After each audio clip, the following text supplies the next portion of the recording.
Before the war in Ukraine began, Russia enjoyed its reputation as one of the strongest military powers in the world. Its weapons were promoted as some of the best ever produced outside the United States, bringing in billions of dollars in arms sales and fueling the image of an unstoppable war machine. But the battlefield has told a different story. Ukraine has shattered that illusion, proving that Russia's so-called invincible weapons can be destroyed. In a recent strike, a helicopter worth $6 million was obliterated by a single FPV drone, another devastating blow that Russia's taxpayers are forced to carry.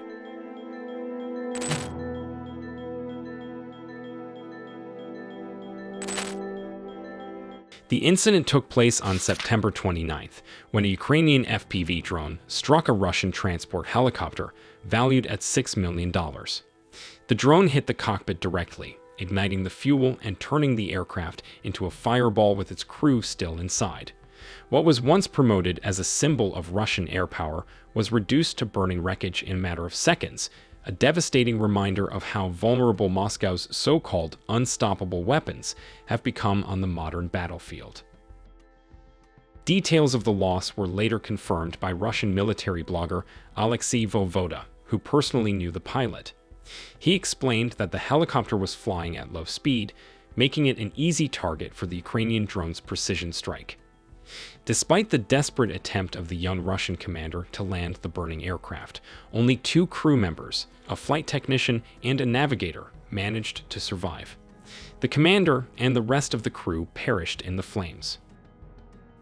This spectacular attack was carried out by the Predators of the Heights, an elite Ukrainian drone unit, using the Shrike-10 FPV, armed with a PG-7M warhead, a weapon designed to pierce both armored vehicles and aircraft with deadly accuracy. But Ukraine is not the only reason Russia is losing helicopters. Sometimes the destruction comes from within, and the results are just as humiliating. In 2024, reports revealed a shocking incident inside Russia itself. A National Guard officer in Novocherkassk accidentally destroyed a Mi-8 helicopter after ordering his subordinates to burn trash near an airfield. Despite strict warnings from command about the fire risk, the officer insisted. The flames quickly spread through dry grass and reached the area where aircraft were parked. The blaze consumed a fully fueled Mi-8 helicopter loaded with rescue equipment, parachutes, and even pyrotechnics. The total loss for the 685th Separate Special Purpose Aviation Regiment was estimated at 574 million rubles. But this was not the only embarrassment. Just weeks earlier, in September 2024, 2 schoolboys set fire to another Mi-8 at Noyabrsk Airport in the Tyumen region.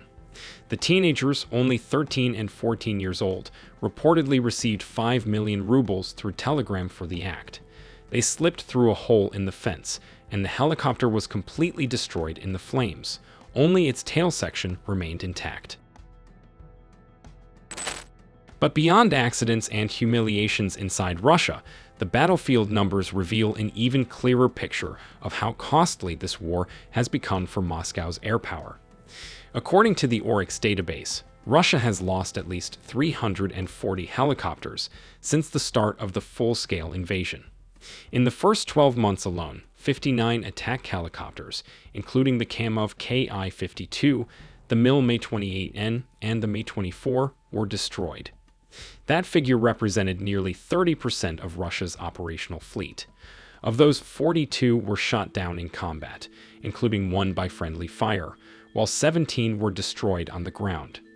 The Ki-52 accounted for 62% of these losses, followed by the Mi-24 at 21% and the Mi-28N at 17%. Portable air defense systems, or MANPADS, were responsible for nearly half of the shootdowns, with anti-aircraft artillery, small arms fire, and even anti-tank weapons used in direct fire mode making up the rest. But Russia has moved quickly to address these vulnerabilities. During the second year of the war, up to March 2024, the number of helicopters shot down fell by 52%, dropping to just 19. However, the number of aircraft damaged or destroyed on the ground rose by 40%, reaching 28. This shift reflects improvements in self-protection systems across all helicopter types, as well as upgrades to navigation and night vision equipment. Better coordination with supporting assets, such as electronic warfare helicopters and unmanned aerial vehicles, has also improved survivability. Even so, the overall picture remains clear. Russia's helicopter fleet has been severely depleted, and every loss further erodes its ability to project power in Ukraine.